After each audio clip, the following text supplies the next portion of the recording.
The field is set. The stage is set. And we're going to give you our game-by-game predictions here as this thing progresses in the college football playoff. But, y'all, I think it's best for us right now on this wonderful December 12th, 2024, to give you our bracket prediction for who's going to win the national championship. Now, as this thing goes now, obviously, if we predict the game wrong, we're going to revisit that and give you a different prediction as the bracket progresses, okay? So, new information, new opinion is kind of our stance on this show. Before we give you our take on the bracket as it stands right now, let's take a look at our preseason bracket. Because, y'all, going into November, I was like, hey, we got it dialed. We got this thing dialed. We might have 75% of this bracket. Go ahead and take a look at this. That, of course, was not the case. Starting with the G5 rep, y'all, we had high hopes for App State. We did. I thought there was a chance App State would kind of put some pieces together, make a run. Was there some Caden Smith bias baked into that? I'd like to tell you no. In hindsight, maybe it looks better to say yes. I don't know. I will say this. We got the Ohio State-Tennessee matchup right. Different seeding. However, we got that right. Miami, I fully thought going into November they were going to be the ACC rep. Utah, charged to the game a little bit because Cam Rising got hurt. It is what it is. Alabama, sorry, I did not have the Oklahoma loss on my bingo card for them. And then Florida State, I mean, we could not have been more off base when it comes to our assumption on them. So, all that's to say, still had Oregon and Georgia 1 and 2. So, we'll pat ourselves on the back there. We had Texas, we had Notre Dame, we had Ohio State, we had Tennessee. Ball up top. So, looking at this current playoff bracket, let's just go round by round here and work our way in and fill this thing out. But let's start with the most intriguing matchup of the whole freaking tournament for me, and that's Ohio State-Tennessee. This one is so fascinating because when you look at what Tennessee is, man, I watched the Michigan game. If I'm preparing for Ohio State, I'm like, y'all, we can do that. And people dunk on Nico Iamaleava and the lack of success he's had at different points this year. He's still been very serviceable, in my opinion. No shade to Davis Warren, but Nico Iamaleava can go for more than 60 yards and 2 interceptions against Ohio State. He can give you a better stat line than that. So I have that thought. But then I pair it with the idea of, if I'm Ohio State, must win is such an overused phrase in the world of sports. They absolutely have to win this game. If they don't win this game in Columbus, I wouldn't fire Ryan Day. I don't make decisions. I think Ryan Day would ultimately be fired. I think this team has a bitter taste in their mouth from the Michigan game. So we're going to take Ohio State to beat Tennessee in round 1. I also like the matchup on the perimeter for Ohio State. I think that the way that Josh Heupel draws up the wide splits, that can be really tricky. I think Ohio State's secondary has enough personnel to be able to play man coverage and be able to have good focus on the box and try and neutralize the run game for Tennessee. So we'll take Ohio State purely because they're the most desperate team. Extremely talented, no doubt about it, but I think the Ohio State desperation allows them to get that win in round 1. So Ohio State will advance to play Oregon. Put a pin in that. We'll get there in a second. You also have the 5 seed in Texas getting ready to get after it in Clemson, or against Clemson, rather. This game will be played in Austin, Texas. But this is a fun one because you got a lot of storyline juice here. I mentioned it, man. Cade Klubnik, Quinn Ewers, they played each other in high school in the state title game, actually, in the state of Texas. Cade Klubnik got that win. So, I understand it was high school. It was a long time ago. I promise you, Quinn Ewers probably remembers that game with a certain amount of vitriol, if you will. The thing for me in this game is Clemson's path to winning requires a lot of explosive plays. Texas has the best secondary, statistically speaking, in all of college football. They're either number 1 or top 10 in just about every single category when it comes to how you grade out a secondary.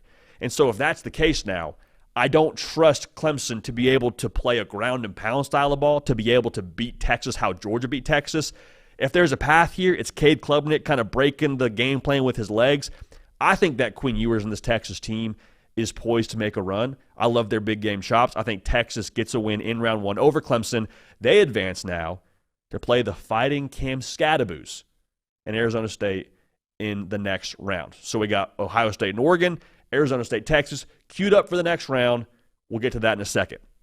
On the other side of the bracket, and y'all, just to be real, if I could pick which side of the bracket I wanted to be on, it would not be the side that we just mentioned. It would be the side with Georgia and Boise State and Penn State and SMU and Indiana and Notre Dame. That's the side where I'm like, okay, there's some advantageous paths here, if you will. But let's start with Notre Dame, Indiana. This is going to be a fun one, man.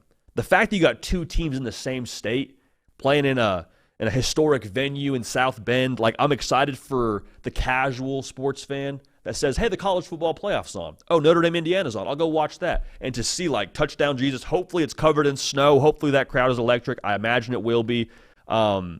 The thing with this game for me, man, like, you could make the case against Notre Dame and say, well, who have they played in a minute? Like, we really value on this show the path of resistance, preparing you for big games like this. And Notre Dame, to be fair, like, their toughest game has been what? USC as of late? Since that first game against A&M in week 1, I mean, I guess Army and Navy were ranked, so on paper those look good. Like, they haven't had to step under the heavy bar all that recently, which is absolutely a fair case to make against them. Speaking of the heavy bar, Indiana, they stepped under the heavy bar. They did. They went to Columbus, Ohio, and, I mean, it was Gucci, ostrich leather, silver buckle belt to behind. It was not pretty. And, like, y'all, we think of college football games, I think, in snapshots, and that kind of adds to our running definition, if you will, of who these teams are. It's not always accurate, but to me, I can't shake it. I can't shake what that front did to Indiana. I can't shake the talent gap that appeared to be evident when it came to Ohio State, Indiana. I don't think Notre Dame has the same talent level as Ohio State, but I do think that they have kind of that fight or flight mode that will serve them well, that they've been in since week 2. I think Marcus Freeman will have this team dialed in. I think they end up beating Indiana, and they get out of the first round of the college football playoff. You also have in our final round 1 matchup, Penn State SMU. Now, if you were looking for an upset, this is one of the sneakiest matchups. Like, we talk a lot of ball in the office. One of the great parts about working in sports media, you got people that are like-minded that love college football like you, where you have conversations like this about, hey, who do you like in the first round? Where's the upsets? Penn State SMU is one that I would watch very, very closely.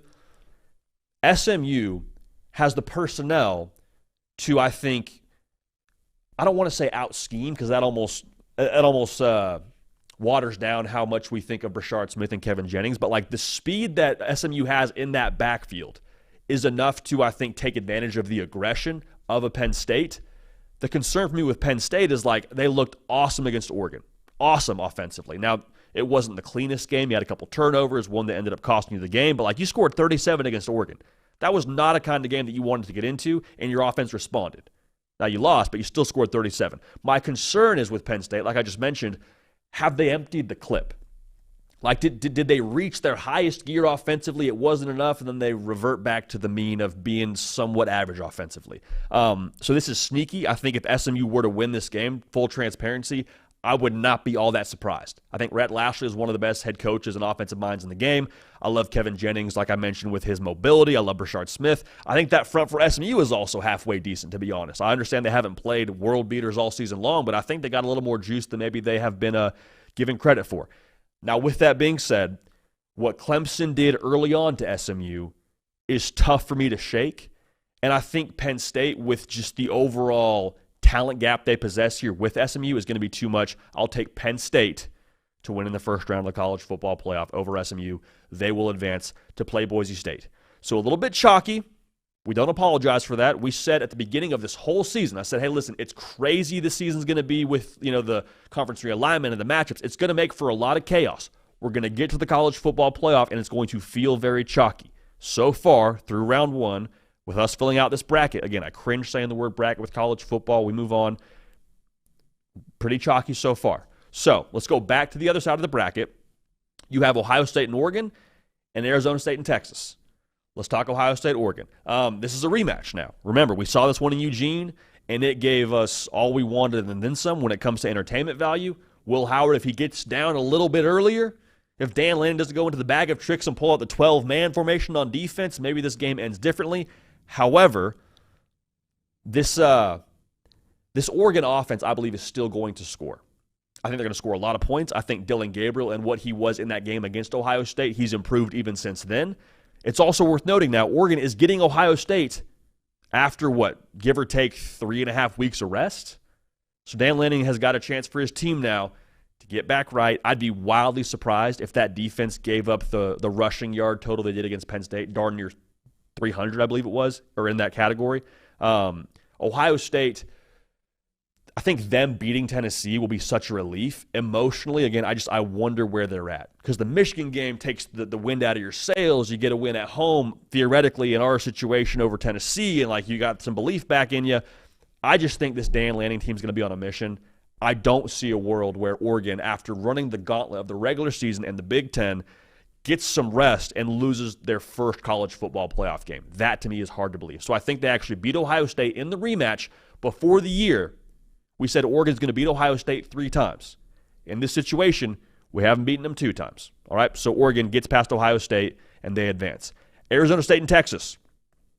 This is fun, man.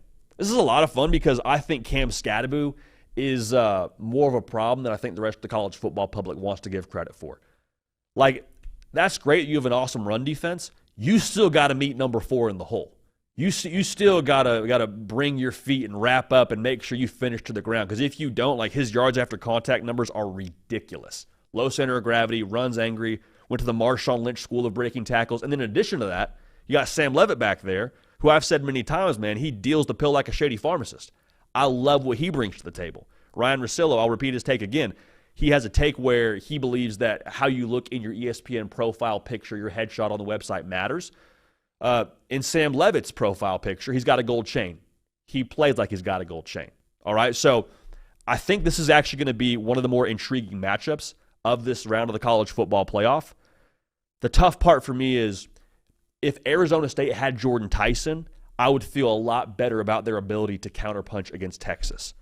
The concern for me is I think Texas in the secondary, like I mentioned against Clemson, I think their personnel is so solid across the board. Jahdae Barron, Makuba, Taft, like they got dudes back there to where I think, again, you can give a lot of attention to the run game.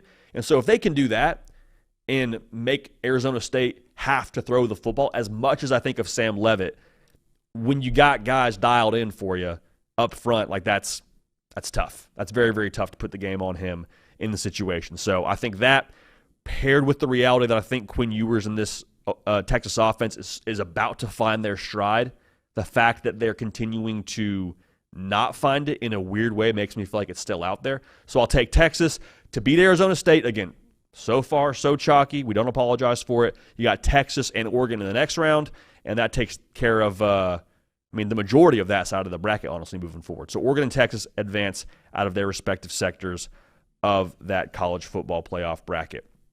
So to the other side, you got Georgia, Notre Dame, Boise State, and Penn State set to get after it. Georgia and Notre Dame is fascinating. Now, full disclaimer on Georgia, I'm going to break them down as if they will not have Carson Beck available. That's not any intel. That's not me telling you I know something.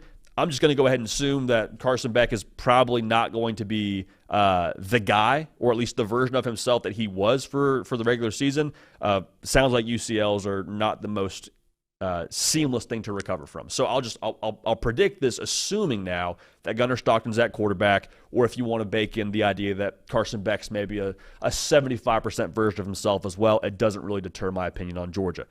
Notre Dame now. I told y'all on a Sunday reaction video to Notre Dame making the playoff, this is the matchup that would scare me the most if I'm Georgia. Because the Georgia Tech game, I think maybe exposed is a strong word, but I think maybe made visible a couple of extra flaws in the Georgia defense. Like, Haynes King is a great athlete, runs the football at a high level. Riley Leonard is like a real deal, tote the rock kind of guy back there for them at Notre Dame at the quarterback position. He's made a living running the football. I think this offense is starting to find their identity. And then you pair that with the idea, you got Jeremiah Love back there, who I think is one of the best all-purpose players in college football. I'm very excited for the entire college football public to get to see him play on this kind of stage. The thing with this game now, even if Gunnar Stockton's your guy for Georgia, I almost picked Notre Dame in this spot. I was very, very close. The reason why I'm not going to do that is, one, I've gone against Kirby Smart 2 separate times on this show, been wrong both times, and felt the wrath and felt stupid both Sunday mornings. The second part of that is I don't see a world where, just like I said with Oregon, Kirby off a bye, having that much time to prep and to get his team dialed in, like, I don't think they lose to Notre Dame. So I'll take Georgia to win that game. I think it's close. I think it's very, very entertaining. I think Georgia wins that football game. So a lot of good matchups here so far. If you're keeping track at home, I think all these games are within a touchdown spread so far. However, you got Boise State and Penn State still out there. Now, I think a lot of Ashton Jeanty, as you'll find out here in our program awards a little bit later in the show. I think a lot of the way they do their business out there for the Broncos, The concern for them with me is they are so Ashton Jeanty dependent. Not saying they don't have other ways they can attack you. Actually, they're a little bit less run-centric than you would probably guess. They're about 56% run. It feels like they're 80% run. But at the exact same time, they got Oregon early on in the year, and I don't think they saw the full strength of what that team was going to be. So I think we give Boise State a lot of credit for that Oregon loss, and we should, because of how closely they played them and how that loss has aged. But I think Penn State's going to be a different beast. I'll also say this. There's nobody else in America that has Abdul Carter on their roster. Penn State has him. That dude's a savage. That guy coming downhill, to me, is the answer to Ashton Jeanty. And so if you hold Ashton Jeanty to, let's just say he has a great day at the office and goes for 100 yards, I still think he probably has to go for 200 for them to beat Penn State. So I'll take Penn State to not neutralize, but maybe minimize an Ashton Jeanty impact on this football game. And I think that the Penn State offense, what we saw with the way they looked against Oregon, gave me some optimism about how they're going to be in this playoff. Again, I worry that they tapped out, but I do think even if they're a level below that, they should be able to beat Boise State. So Penn State's path now with SMU, a former G5 team, and then playing a G5 team in Boise State, like, not a bad draw. Not a bad draw for the old Nittany Lions. They advance to play Georgia. So now in the semis, again, very chalky. We said it before the year. It will be a very, very chalky college football playoff is how I see it going. Oregon and Texas, Georgia and Penn State. Notice now, this is not March Madness. Like, March Madness is awesome. We love March Madness because you got Fairleigh Dickinson making a run. You got Florida Gulf Coast, Dunk City making runs. But, like, in the game of football, the physicality edge, the physicality disparity between these different rosters is so visible. Like, there is no three-point shot. There is no, we have Steph Curry so we can pull up from half court and you know, your size and your length doesn't even matter. No, we got 11 grown men going up against another 11 grown men, and we're going to see who's more physical, who's more dominant, who has more matchups. That's why we have Oregon and Texas. That's why we have Georgia and Penn State. Now, to be real, Oregon and Texas, I wouldn't be, I mean, if you're either one of those fan bases and we get to this game, you have every right to feel like this is your national championship. That's not to say anything of Georgia or Penn State, but, like, you have every right to feel that way of, like, hey, if we win this football game, very much so like a Georgia-Ohio State vibe of a couple of years ago when they played in Atlanta and the winner went out and just boat raced TCU. The thing for me with this game is you have two very complete teams, and you have two bodies of work where I think Texas only having losses to Georgia should say a lot about who they are. My concern is I have seen so many different spots from Texas where they play a solid defensive line, an aggressive defense, and they struggle. Whether you want to put that on Quinn Ewers and the composure in that moment, whether you want to put that on the transfer portal wide receivers and them not all the way being in sync because Xavier Worthy and Adonai Mitchell are gone to the league. Like, I don't know what you want to put it on. However, there's enough blemishes there, enough inconsistency there, against good competition, mind you, but enough inconsistency to make me a little bit concerned about who Texas is. Now, Oregon, the concern for them, obviously, like we've already mentioned a couple times, the way they looked up front against Penn State, I truly believe is a bit of an anomaly. Now, they've had other points this year where the run defense has looked minorly concerning, but in this playoff run, with their bye week, with who Dan Lanning is, like, I think the Oregon defense will have it ready to roll. I think Oregon wins this football game. I love Dylan Gabriel. I love the way this offense is humming. We mentioned how good that Texas secondary is. I think this is a wide receiving core in Oregon that actually has enough weapons and enough maybe quantity of weapons is a better way to say it, that can strain this defense and force you to play matchup football. I love Tez Johnson against anybody in the slot. I'll say that. I love Tez Johnson against anybody. I love Dylan Gabriel, the way he's making good decisions. So that's a very long-winded way to tell you I think the matchups are fairly even, but the quantity of matchups, to me, favor Oregon across the board here. Will take the Ducks to advance to the national title game. Think about that, man. Dan Lanning, first year in the Big Ten, third year as the guy at Oregon, has been swinging a hot bat on the recruiting trail. He's got the Nike back in, the brand of Oregon behind him, and they're playing for a national championship. Just if the season ends there, if you're Oregon, you feel like the trajectory of what you're going to be for a long time is really, really exciting. And you feel that way already, but to have something tangible like a national title berth with your third year under a new head coach in Dan Lanning, like I say new head coach, never been a head coach before, man. Like this is his first time on the job. He didn't have a situation where he was like, the head coach at, an FCS school and eventually worked his way up. Like, this is his first head coaching job. And to have him playing for a national championship, if that happens, we should take note of that.